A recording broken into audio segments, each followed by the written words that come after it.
એકદમ ક્રિસ્પી અને જાળીદાર ઢોસા 2 જ મિનિટમાં તમે દાળ ચોખા પલાળ્યા વગર આ રીતે ઇન્સ્ટન્ટ બનાવી શકો છો. હેલો ફ્રેન્ડ્સ, સુપર મેજિક રસોઈમાં મિત્રો આપનું સ્વાગત કરું છું. આજે આપણે ઇન્સ્ટન્ટ ઢોસા ખાવાની ઈચ્છા થાય તો તમે 10 જ મિનિટમાં તૈયાર કરી શકો ને એવા ઢોસાની રેસીપી લઈને આવી છું. ગમે તો લાઈક કરજો, શેર કરજો અને નવા મિત્રો સબસ્ક્રાઈબ કરવાનું તો બિલકુલ ના ભૂલતા. બાજુમાં રહેલ બેલ આઇકનને પણ પ્રેસ કરી દેજો, જેથી કરીને લેટેસ્ટ વિડીયોની માહિતી ડેઈલી મળતી રહે. તો હવે ઇન્ગ્રેડિયન્ટમાં આપણે 1 કપ ચોખાનો લોટ લીધો છે, 1 કપ ચણાનો લોટ લીધો છે, અડધો કપ રવો છે અને અડધો કપ આપણે દહીં લીધું છે અને 1 કપ આપણે બટેટાના પીસ કરીને લીધા છે. અને મસાલા સાથે આપણે આ બનાવશું તો કાંદા છે, ટમેટા છે, પછી કેપ્સિકમ છે અને મીઠું, ખાંડ, સોડા, તેલ. તો બનાવવાનું ચાલુ કરીએ. તો પહેલાં તો આપણે બેટર બનાવી લેશું. આ ઢોસા એકદમ ક્રિસ્પી, જાળીદાર અને બાર જેવા જ બનશે, કોઈ ટાઈમ પણ નહીં લાગે. તો 1 કપ આપણે આ ચોખાનો લોટ, 1 કપ આપણે ચણાનો લોટ અને અડધો કપ રવો અને 1 કપ આપણે આ બટેટાના પીસ કર્યા છે અને અડધો કપ જેવું આપણે દહીં નાખી દેશું.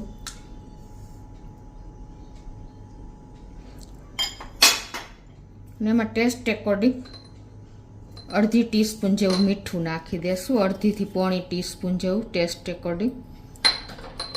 અને એકદમ કલર સરસ આવે, બ્રાઉન કલર, એના માટે 1 ચમચી જેવી ખાંડ નાખી દેશું. અને આમાં આપણે 1 કપ જેવું પાણી નાખી દઈએ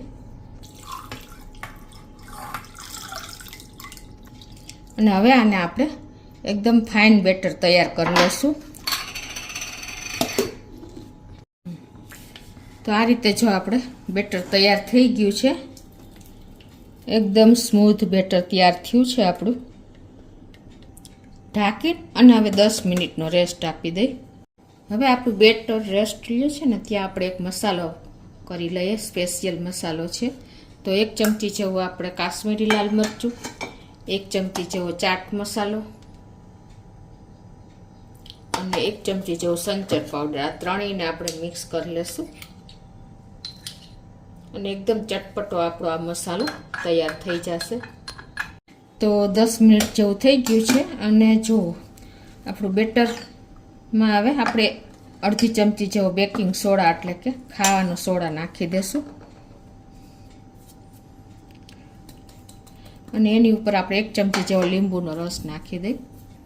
અને જો તમારે દહીં ખાટું ન હોય ને તો તમારે થોડોક વધારે રસ નાખી દેવાનો. અને હવે આને આપણે એકદમ એક ડિરેક્શનમાં ફેટી લેશું. એકદમ જો આપણું બેટર ફ્લફી થઈ ગયું છે. હવે તમારે પહેલાં જ આપણે 10 મિનિટ રેસ્ટ આપ્યો ને ત્યારે જોઈ લેવાનું. બેટર જો પાતળું હોય તો થોડોક લોટ એડ કરવાનો અને જાડું હોય તો થોડું પાણી એડ કરી દેવાનું. તો આપણી પરફેક્ટ કન્સિસ્ટન્સી તૈયાર થઈ ગઈ છે ઢોસા માટેની. આ રીતે તમને જ્યારે ઈચ્છા થાય ને ત્યારે તમે બેટર ઇન્સ્ટન્ટ તૈયાર કરીને અને બાર જેવા ક્રિસ્પી જાળીદાર ઢોસા તમે તૈયાર કરી શકો છો. તો હવે ગેસ ઓન કરી અને એક પેનમાં આપણે ઢોસો ઉતારી લેશું. તો હવે આપણે લોઢીને ટેમ્પરેચર નોર્મલ કરી લેશું આ રીતે પાણી નાખીને. તો હવે આપણે આ રીતે બેટર નાખીને જેવડો ઢોસો તૈયાર કરવો હોય એ પ્રમાણે કરી લેવાનો છે. તો આ રીતે આપણે અંદરથી બહારની સાઈડ રાઉન્ડ રાઉન્ડ ફેરવી અને ઢોસો તૈયાર કરી લેશું.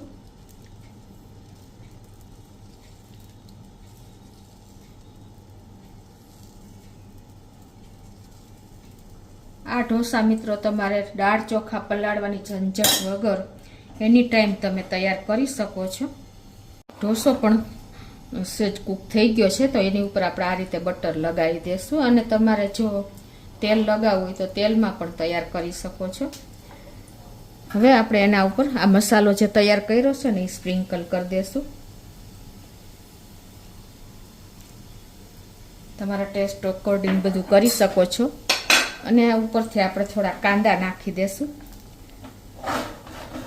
અને કેપ્સિકમ પણ નાખી દેશું. થોડા ટમેટાનો તમારે ઉપયોગ કરવો હોય તો પણ આ રીતે કરી શકો છો. હવે એને આપણે આ રીતે ટર્ન કરી લેશું. આ રીતે તમે એકદમ ક્રિસ્પી ઢોસો તૈયાર કરી શકો છો. કોઈ ટાઈમ નહીં લાગે અને બહારનો ઢોસો ભૂલી જાવ ને એવો જાળીદાર. જો એકદમ જાડી પડી છે, તમને બતાવું, આ બધી જ જાડી છે.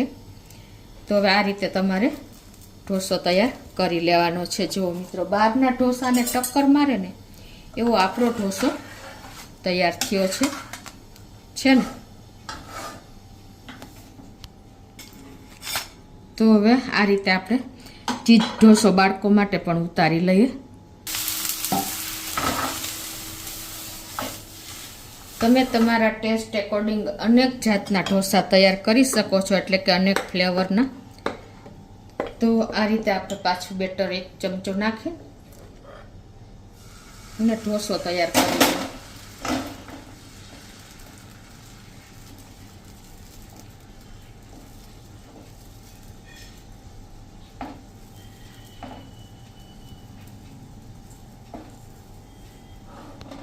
તો આ રીતે આપણે પેલા ઢોસા ઉપર બટર લગાવશું. બાળકોને પ્રિય એવો ચીઝી ઢોસો આપણે તૈયાર કરશું.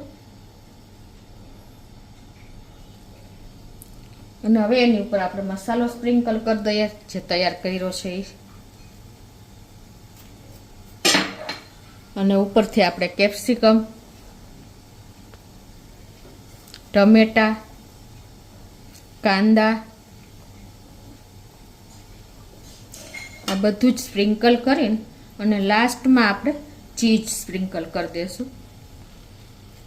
આ રીતે તમે બાળકોને એની ટાઈમ આપશો ને ઢોસા, તો ક્યારેય ચીઝને હિસાબે ફેવરિટ એવા બાળકોના થઈ જશે આ ઢોસા. એટલા સરસ ક્રિસ્પી, જાળીદાર અને ચીઝી રીચ આપણા ઢોસા તૈયાર થશે મિત્રો. જો આપણે એકદમ ક્રિસ્પી એવો ઢોસો તૈયાર થઈ ગયો છે. બીજો પણ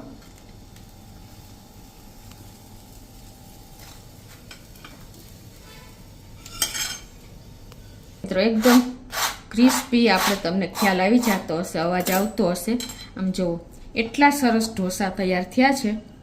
તો મિત્રો જુઓ, આમ તમને ખ્યાલ આવી જશે જો કેટલો ક્રિસ્પી ઢોસો થયો છે. એકદમ ભૂકો થઈ જાય ને એવો આપણો ઢોસો રેડી છે મિત્રો. તો ચોક્કસ તમે એક વખત આ રીતે ટ્રાય કરજો.